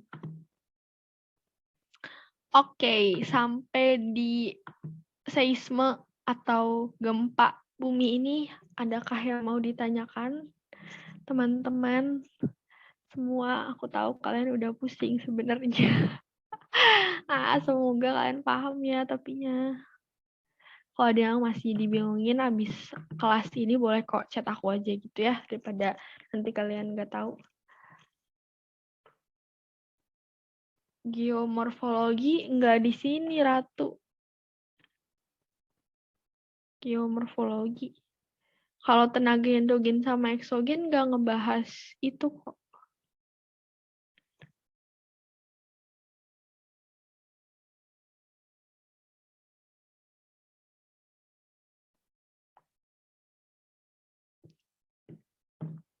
Oke, ini aku lanjut kali ya. Kita ke tenaga eksogen. Tuh, Ratu jangan nanya di DM. Kan pada penasaran ya. Nanya di everyone aja, Ratu katanya tuh. Oke, kita lanjut ya teman-teman ke tenaga eksogen. Jadi tenaga eksogen itu kan tenaga dari luar bumi ya. Nah, dia itu si tenaga endogennya gitu. Jadi kita coba bahas yang pertama, ada yang namanya pelapukan. Nah, pelapukan ini merupakan proses hancurnya batuan dari bongkahan besar menjadi bagian yang lebih kecil sehingga menjadi tanah. Pelapukan terjadi karena dipengaruhi oleh faktor cuaca, misalnya suhu. Nah, jadi kalau misalnya nanti kalian belajar di bagian pedosfer, nah itu terbentuknya tanah itu salah satu faktornya itu karena terjadinya pelapukan. Nah, pelapukannya itu kita bakalan belajar nih. Pelapukan itu dibagi nih teman-teman menjadi 3. Yang pertama ada yang namanya pelapukan mekanik. Pelapukan mekanik ini, kok itu sih? Bentar. Pelapukan mekanik ini berarti proses pelapukan yang tidak disertai dengan perubahan susunan kimia. Nah, maksudnya itu perubahan mekanik ini karena faktor-faktor faktor fisik gitu ya, kayak misalkan suhu, sinar matahari, terus daya erosi dan gelombang laut yang memukul pantai. Nah, itu tuh karena fisik gitu. Jadi kan dia secara langsung nih kena, jadi dia bisa melapuk secara mekanik. Lalu ada pelapukan kimia. Nah, sesuai namanya itu berarti dia terjadi karena reaksi kimia kan, seperti karbonasi, oksidasi, serta dehidrasi atau penguapan. Nah, terus ada pelapukan biologis. Nah, ini proses pelapukan yang disebabkan oleh aktivitas makhluk hidup seperti hewan, tumbuhan, dan manusia. Nah, ini kita langsung aja lihat contohnya ya, teman-teman. Oke, jadi nomor 1 ini masuknya itu dia ke pelapukan mekanik. Kenapa mekanik? Karena biasanya pelapukan mekanik itu ditandai dengan batuan-batuan yang kayak pecah gitu loh, kayak kebelah. Nah, ini juga sama kayak nomor 4. Jadi nomor 1 sama nomor 4 sama, dia masuk ke dalam batuan yang terjadi karena pelapukan mekanik. Terus kalau yang nomor 2 ini berarti yang biologis kan, yang makhluk hidup gitu. Dia bisa karena lumut gitu, teman-teman. Kalau yang nomor 3, yang kimia gitu ya, dia biasanya proses karatan gitu. Dia contoh-contohnya sih yang sering keluar itu biasanya karena karatan, kayak gitu. Oke, sebelum lanjut ke selanjutnya nih, teman-teman. Dari pelapukan ini kira-kira bisa dipahamin nggak? Soalnya tuh tenaga eksogen itu lebih mudah, lebih ringkas daripada tenaga endogen gitu. Dia nggak terlalu bercabang, teman-teman. Gitu. Gimana? Bisa dipahamin nggak? Oke, Ratu udah reaction jempol. Oke, Lauren juga udah nih. Oke, aku lanjut ya. Nah, kita lanjut ke erosi. Erosi ini berarti pengikisan permukaan bumi. Nah, pengikisannya ini yang pertama itu bisa disebabkan sama erosi air atau disebut juga ablasi. Nah, kalian harus ingat-ingat nih, jangan sampai ketuker ablasi sama abrasi. Kalau ablasi berarti pakai L, karena itu tuh karena air. Nah, ini tuh biasanya karena air menimbulkan gesekan terhadap tanah yang dilaluinya. Gesekan itu besar kalau kecepatan dan jumlah airnya besar. Jadi, kalau misalkan kalian, apa ya contohnya? Kayak misalkan pengikisan di daerah sungai gitu ya. Di daerah sungai kan suka ada batu-batuan gitu kan. Nah, dia itu kalau misalkan kena si air hujan, nah itu dia bisa mengikis, lama-lama dia terkikis kan, sampai dia nantinya bisa terbentuk kayak butiran-butiran kecil, dan butiran-butiran kecilnya itu nanti terbentuk lagi sama tanah gitu. Jadi dia tapi nggak kayak misalnya nih sekalinya hujan, habis itu nggak langsung bisa terbentuk partikel-partikel kecil itu, tapi lama, proses waktunya lama itu. Jadi misalnya dari kena curah hujan, terus dia kena panas matahari, dia lama-lama bisa mengikis kayak gitu. Cuman ini kan faktor utamanya karena air ya. Intinya itu dia biasanya itu tergesek karena kecepatan atau jumlah airnya gitu. Kalau misalkan semakin besar gitu ya jumlah airnya sama kecepatannya, berarti dia bisa terkikis lebih cepat. Tapi kalau misalkan airnya kebalikannya gitu ya, jumlah airnya kecil ataupun kecepatannya juga kecil, dia lebih lama terkikisnya kayak gitu. Lalu ada erosi gelombang laut atau abrasi. Nah, abrasi ini merupakan pengikisan pantai oleh pukulan gelombang laut yang terus-menerus terhadap dinding pantai. Jadi kalau kalian ke pantai kan suka lihat kayak ada tebing-tebing tinggi gitu kan. Nah, itu dia kena deburan ombak gitu kan, kayak gelombang lautnya gitu. Nah, itu dia lama-lama sebenarnya bisa terkikis, teman-teman. Nah, makanya kayak harus hati-hati gitu. Biasanya kalau misalkan dia terkikis gitu, dia lama-lama nanti kayak bolong gitu loh, teman-teman. Nah, kalau udah lama-lama banget, nah itu tuh bisa kayak bukan longsor sih bahasanya, apa ya? Kayak bisa bolong terus hancur gitu loh, karena dia terkikis kan lama-lama. Kenapa, Almira? Ambles gitu nggak sih, Kak? Iya, bener, ambles maksudnya. Gitu, karena dia terkikis kan lama-lama. Gitu. Oke, lalu ada yang namanya erosi es atau eksarasi.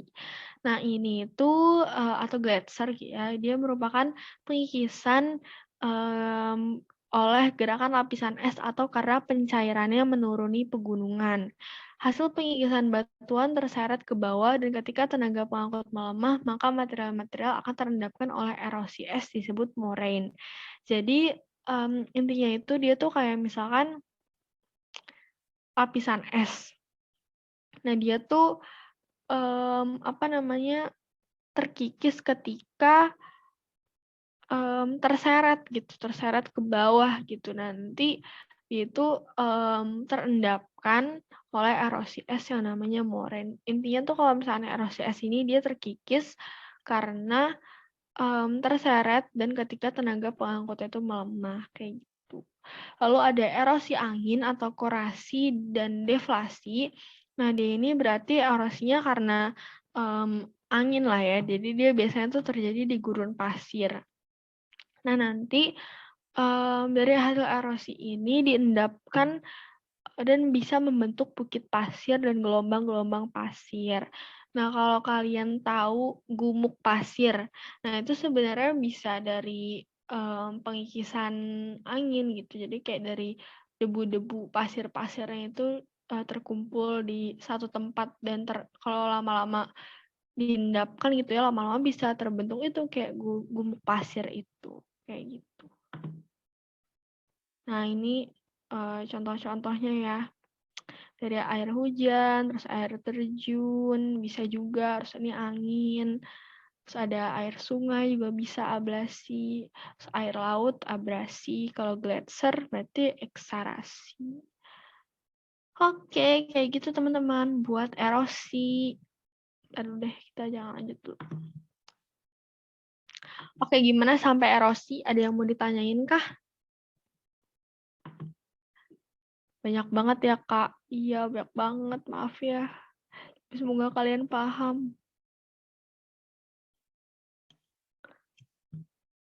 Kak, mau tanya, Iya, laguna itu karena erosi apa ya terbentuknya laguna? Laguna. Aku baru denger ya, bentar.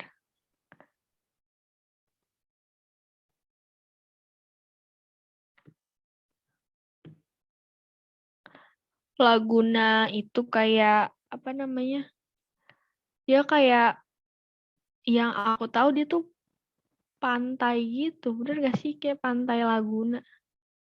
Atau apa? Lauren? Soalnya aku Iya, baru pantai. dengar. Pantai sih biasanya nggak terjadi karena erosi. Gitu. Pantai itu biasanya terjadi karena bisa karena sedimentasi. Gitu sih. Tapi kalau misalkan pantai itu masuknya bukan erosi intinya gitu.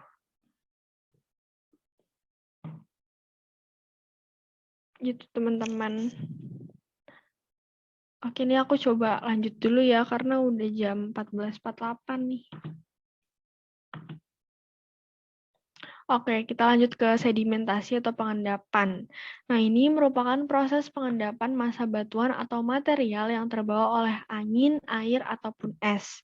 Nah, sedimentasi yang pertama kita bahas itu mau tentang fluvial atau akuatik. Nah, ini berarti sedimentasi yang terjadi di sungai yang disebabkan oleh air sungai itu sendiri. Nah, dari sedimentasi fluvial ini dia menghasilkan bentang alam. Yang pertama itu ada meander. Nah, meander ini lumayan sering keluar. Jadi dia itu merupakan sungai yang memiliki bentuk khas berkelok-kelok. Nah, bentuk ini karena adanya pengendapan. Proses berkelok-kelok ini terjadi di sungai bermula dari bagian hulu gitu. Jadi dia karena pengendapan akhirnya dia bisa membentuk khas yang berkelok-kelok kayak gitu. Nah, terus ada yang namanya oxbow lake. Nah, sebenarnya oxbow lake ini bagian dari si meander itu, cuman dia kepotong, makanya jadinya kayak gini nih, oxbow lake. Nah, dia itu terjadi karena dia pengikisan dan pengendapan yang berlangsung secara terus-menerus. Prosesnya ini karena dia kelokan sungai yang terpotong dan terpisah. Nah, sehingga terbentuklah oxbow lake atau sungai mati.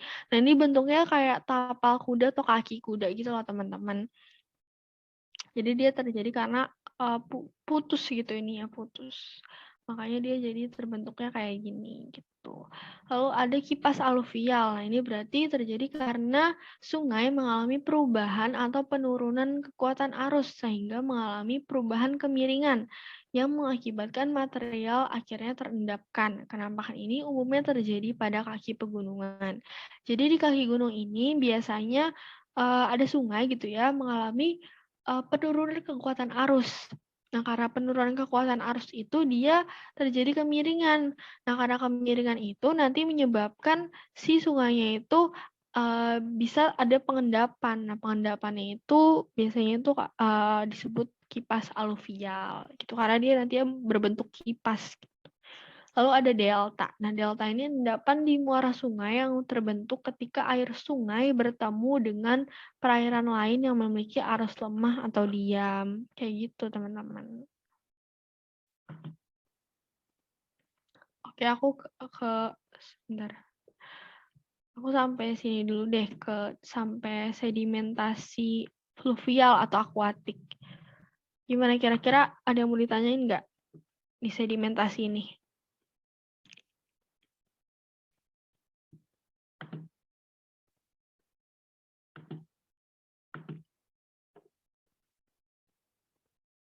Oxbow ada di Indo, kasih tahu aku ada teman-teman di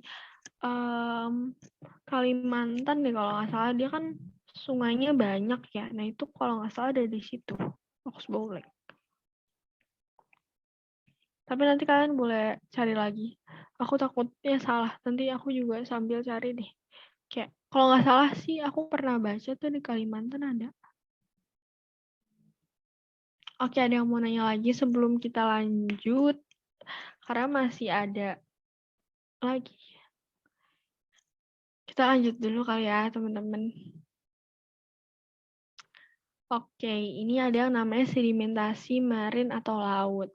Nah, sedimentasi ini nantinya menghasilkan bentang alam. Nah, tadi seperti yang sudah aku jelaskan, Lauren kan tadi nanya. Nah, pantai itu atau laut itu biasanya terbentuk pantai ya, berarti pantai itu tuh biasanya terbentuknya terjadi karena sedimentasi, bukan karena erosi kayak gitu. Lalu dia bisa menghasilkan speed atau punggungan pasir yang mengarah ke lepas pantai. Nah, ini kayak gini nih, dia bisa mengarah ke lepas pantai. Terus ada tombolo, nah ini tuh endapan pasir yang membentuk jembatan. Jadi dia bisa menghubungkan pulau satu dengan pulau yang lainnya, tapi dia berupa pasir.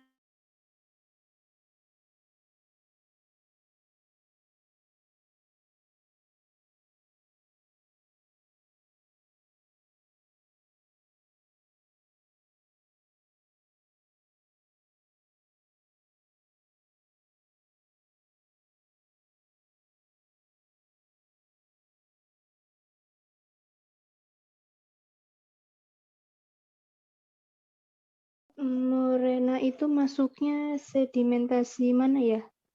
Apa? Morena masuknya sedimentasi mana?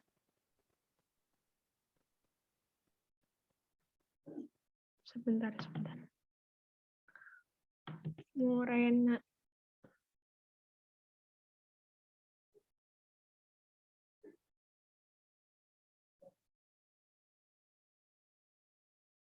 Aku baru dengar.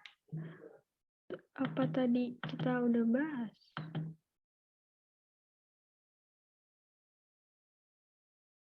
Morena itu tadi kalau nggak salah di erosi deh. Moraine apa beda? Moraine atau morena yang mana nih, Lauren? Maksudnya moraine atau apa? Morena. Aku baru dengar morena tuh apa? Maksudnya tuh boleh dijelasin nggak morena tuh apa? Katanya sih endapan pasir dan kerikil. Oh, berarti dia masuknya berarti ke sedimentasi air sih biasanya. Kayak kalau kerikil gitu kan berarti kalau aku mikirnya ya, kalau kerikil itu kan biasanya kayak ada di sungai, terus pokoknya berhubungan dengan sungai gitu sih, karena kan di sungai ada apa namanya pasir-pasir kerikil gitu ya. Kayaknya tuh masuknya ke sedimentasi fluvial atau akuatik, Lauren. Sejujurnya aku baru dengar ada yang namanya morena. Oke, aku izin lanjut ya teman-teman, karena kita sebenarnya udah tinggal 5 menit lagi. Oke. Ini ada yang namanya mass hosting. Nah, ini merupakan pergerakan massa batuan hasil pelapukan atau sedimentasi yang menuruni lereng dikarenakan pengaruh gravitasi. Nah, ini kalau kalian dengar apa tuh namanya longsor gitu ya, itu dia salah satu jenisnya. Nah, yang pertama itu ada yang namanya rayapan tanah. Nah, ini ada yang di sebelah kiri ya nih, rayapan tanah. Dan ini proses pergerakan tanah yang terjadi sangat lambat. Rayapan tanah ini dilihat dari permukaan tanah yang bergelombang. Nah, permukaan tanah bergelombang ini nantinya bisa kayak tiang listrik gitu. Tiang listrik itu kayak miring. Nah, itu tuh salah satu ciri-cirinya, teman-teman.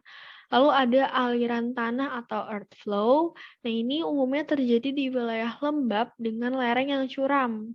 Nah, ini biasanya aliran tanah terjadi dalam beberapa jam dan sudah mampu menghasilkan timbunan material berbentuk seperti undakan.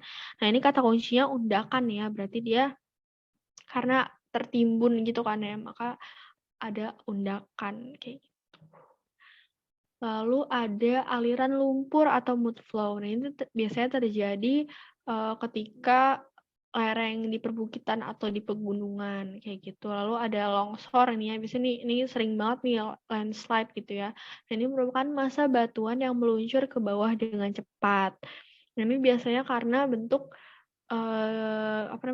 geografisnya gitu loh. Apa ya? Ya pokoknya karena kayak bentuknya dia nggak stabil gitu ya, atau ada yang karena kan kayak contohnya di puncak-puncak gitu ya, nah itu kan curam-curam, nah maksudnya curam-curam gitu kan, nah dia makanya bisa massa batuannya itu bisa meluncur ke bawah dengan cepat. Lalu ada guguran batu atau rockfall, nah ini berarti itu karena batuan-batuan gitu teman-teman. Nah ini biasanya kayak batuan kecil atau sampai bongkahan yang bisa sebesar rumah kayak gitu. Oke, kebetulan udah selesai nih dari si mass hosting ini. Kira-kira ada yang mau ditanyain nggak teman-teman? Jenis-jenisnya.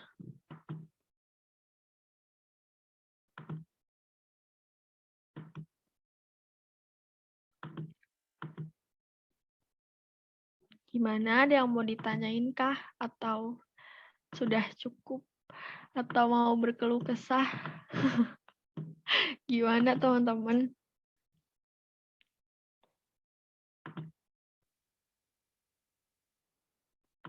Iya, soil creep ini cuma miring gitu. Kayak dia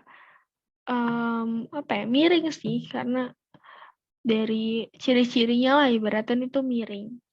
Kayak pohonnya jadi miring, terus karena miringnya itu disebabkan karena bergelombang gitu. Permukaan tanahnya bergelombang. Oke, ada yang mau ditanyain lagi? Ratu mungkin, Lauren atau Tegar atau Almira, Venus atau Diandra, Hendri, ini aku sudah disebutin satu-satu.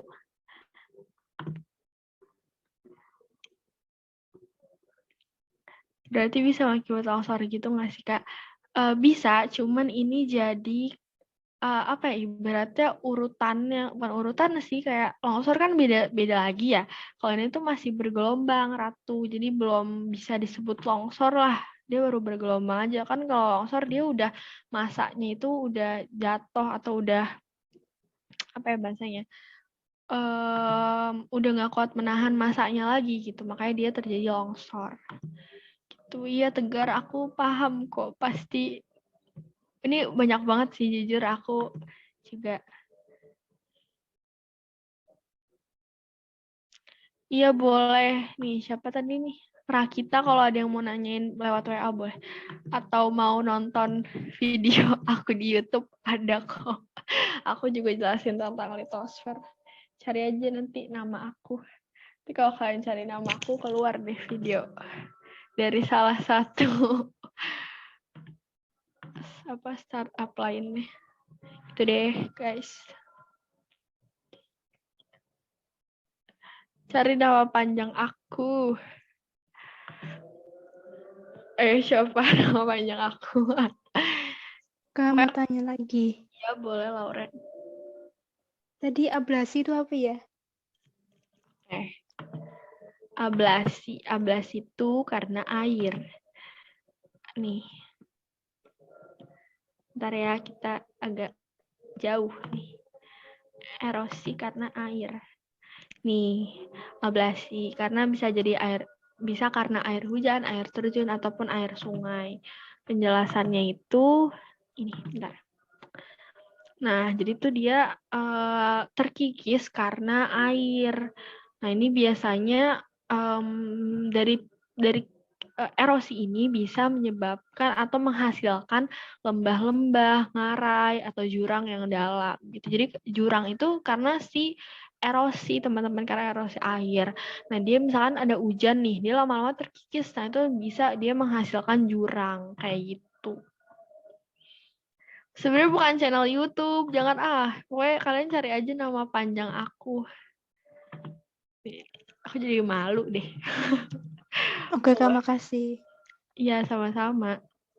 Soal litosfer itu dibilang paling banyak keluar di UTBK sih enggak, cuman dia pasti ada di UTBK karena apa ya?